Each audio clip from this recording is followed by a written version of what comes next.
బలగం దర్శకుడు వేణు దాదాపు 2 ఏళ్లుగా రెండవ సినిమాను స్టార్ట్ చేసేందుకు కష్టపడుతూనే ఉన్నాడు. ఎల్లమ్మ అనే కథ రాసుకుని టాలీవుడ్ మొత్తం చుట్టేశాడు వేణు. మొదట నేచురల్ స్టార్ నాని హీరోగా ఎల్లమ్మ వస్తుంది అన్నారు. కానీ అక్కడ సెట్ కాలేదు. అక్కడ నుండి యంగ్ హీరో నితిన్ దగ్గరికి చేరింది ఎల్లమ్మ కథ. అయితే తమ్ముడు సినిమా ఎఫెక్ట్ తో నితిన్ కూడా పక్కన పెట్టేశాడు. ఆ తర్వాత బెల్లంకొండ శ్రీనివాస్ పేరు వినిపించింది. కానీ అది కూడా కార్యరూపం దాల్చలేదు. ఇక అటు ఇటు తిరిగి టాలీవుడ్ మ్యూజిక్ డైరెక్టర్ దేవిశ్రీ ప్రసాద్ ఎల్లమ్మ సినిమాతో హీరోగా ఎంట్రీ ఇస్తున్నాడని వార్తలు హల్చల్ చేశాయి.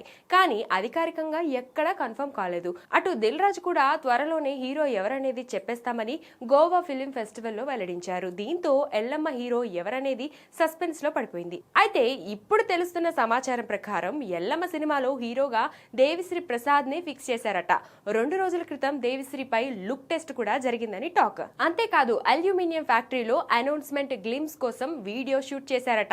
అతి త్వరలోనే గ్లిమ్స్ తో పాటు దేవిశ్రీ ప్రసాద్ హీరో అని అఫీషియల్ గా ప్రకటించబోతున్నారట. మొత్తానికి బలగం వేణు 2 ఏళ్ల నిరీక్షణకి ఫలితం దక్కింది.